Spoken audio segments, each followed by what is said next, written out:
तो दोस्तों आज की इस वीडियो में हम आपको बताएंगे बजट से रिलेटेड कुछ जरूरी बातें। इस एपिसोड में जानेंगे कि बजट क्या होता है, कितनी तरह का होता है और इसकी शुरुआत कब और किस तरह हुई थी। साल 1773 में तत्कालीन ब्रिटिश वित्त मंत्री ने संसद के सामने वित्तीय प्रस्ताव पेश किया था। चलिए दोस्तों अब मैं आपको बताता हूँ कि भारत में कैसे हुई थी बजट की शुरुआत। 7 अप्रैल 1860 को देश का पहला बजट ब्रिटिश सरकार के वित्त मंत्री जेम्स विल्सन ने पेश किया था।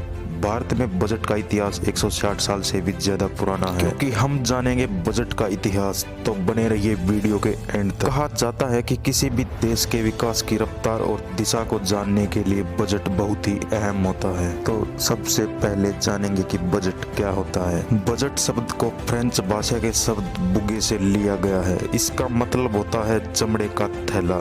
उस समय ब्रिटिश वित्त मंत्री दस्तावेजों को एक चमड़े के बैग में रखकर लाए थे, तभी से इसे बजट का नाम दे दिया गया था। बजट में हर साल नई योजनाओं की घोषणा की जाती है और स्वतंत्र भारत का पहला बजट पहले वित्त मंत्री R.K. शनमुगम चेट्टी ने 26 जनवरी 1947 को पेश किया था। बजट बनाने की प्रक्रिया में वित्त मंत्रालय, नीति आयोग और सरकार के अन्य मंत्रालय भी शामिल होते हैं। क्यों जरूरी है बजट?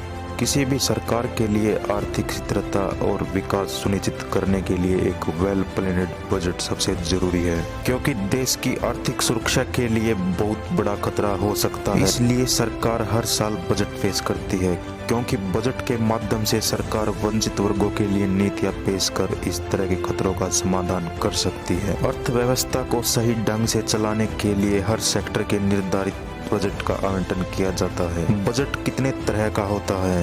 भारत के बजट 5 तरह के होते हैं। पहला, आम बजट। आम बजट एक वित्तीय वर्ष का लेखा जोखा होता है। आम बजट का इस्तेमाल सरकारी खर्चे के लिए किया जाता है। दूसरा है परफॉर्मेंस बजट। सरकार वित्तीय संसाधनों के आवंटन, खर्च और प्रबंधन के लिए परफॉर्मेंस इंफॉर्मेशन जैसे आउटपुट, टारगेट और डिलीवरी का इस्तेमाल करती है। तीसरा है जीरो बेस बजट। इसमें नए साल के लिए बिल्कुल नए सिरे से बजट तैयार किया जाता है और पिछले बजट का कोई जिक्र नहीं होता।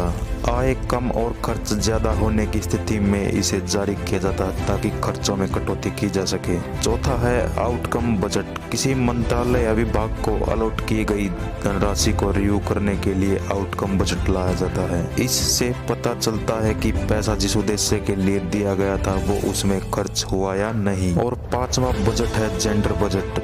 इसकी मदद से देश में लिंग के आधार पर योजनाओं का आवंटन किया जाता है। इसका उद्देश्य महिला सशक्तिकरण को बढ़ावा देना है। दोस्तों उम्मीद करता हूँ आपको ये आज का एपिसोड अच्छा लगा होगा। तो चलिए दोस्तों मिलते हैं ऐसे ही किसी और इंटरेस्टिंग एपिसोड में। धन्यवाद।